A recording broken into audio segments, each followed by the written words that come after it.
Yo, what is up, you guys? My name is Marcellus, and today I'm going to bring you a Captain Earth episode 2 review. And so let me get down straight to business. Review and then how I felt about the episode. So in this episode, we find out that pretty much Daichi didn't realize that he was piloting the Earth engine. He just blacked out and he woke up in the Earth engine, and he has to get help from this director or some girl that is helping him from some disclosed location, and only Peter Westville village or something like that knows what's happening.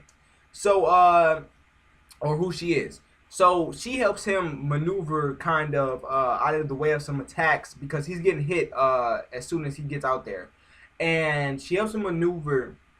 And at that point, she can't hit the Kill T gang. Or I don't know what the exact name for that mech was, but that's one of the Kill T gangs. So he's maneuvering, and she can't seem to hit the invader that's trying to apparently harm Earth. And so Daichi releases some kind of energy, and we find out that that gun that he holds is called the Live Laster, and his life energy is, I guess, streaming through that Live Laster into the Earth engine. So he decides to, he says, all I gotta do is hit her, and everything will be alright. I do not want Earth to be harmed. So he lets out some kind of life energy called Ordone energy, I believe, and he hits her and pretty much ends the fight right there. It doesn't kill the person inside of that mech, but it sends them back off to where they their headquarters, the girl. So then Daichi floats back to Earth, and his uncle, one of the dudes that worked with his father, not really his uncle, but he seems it's like one of the only family members that's shown pretty much. He comes back to Earth, and he's like, "How did you get into the Earth engine?" And he's like, "I don't know, just I don't know what happened." And later on, we also don't. He also says he doesn't know how the Live Blaster came to be in his hands. It just happened to be like that. And so a lot of people at Globe, the organization that fights the aliens, they're hidden to be like trying to explore and keep peace in space, but really they're an organization for fighting those aliens out there. They say that it's fate that brought that Live Laster to Daichi. And so Daichi also finds out that 9 years ago when his father died, it wasn't an accident. He was fighting one of those kill gangers or whatever that were trying to harm Earth. And now we find out that the kill gang is in its active phase, and this is what they feared 9 years ago. So it's going to be way worse than what it was 9 years ago. And so another point in the episode, we see Teppy and Hannah, we find out is the girl's name. And Daichi runs and he's happy to see her. And Teppy, we realize that is, I believe he's the same age as Daichi, so he should be in high school because Daichi's in high school.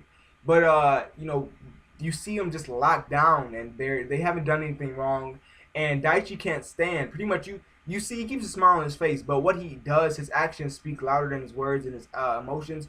He sees that they're not happy. This is wrong. They're being kept with these things on their head that are like pretty much dog collars. That if they run a certain distance, they'll get paralyzed by pain. And so Daichi has one put on his head because he can also pilot the Earth engine and form a live Leister, whatever you call it, just like Hannah. And Hannah decides she can't shoot anymore, so they try to train Teppy, and that's why he's in there too. So Daichi gets one of the helmets that are put on Hannah and Teppy, and he pretty much just walks out. He is fighting through the pain, and he shoots the tower down that activates the pain, and he keeps his promise to show Hannah the boomerang and have fun with Teppy. And at the end of the episode, they ask, why did Teppy asks Daichi, why does he come back? And he basically says, I miss the wind of this island. And that's the end of the episode. Now, one interesting thing I did see is that the Live Laster pretty much decomposed where they kept it in a little cell with Hannah's Live Laster, and it recomposed in Daichi's hand so he could shoot the tower down.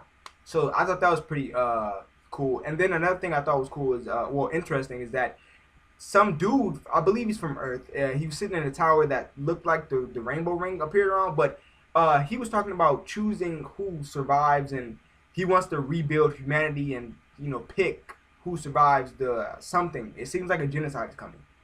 And so he asked his AI system how much longer does he have, and the AI system says, pretty much Globe should be able to hold them off for more time, the kill gangers.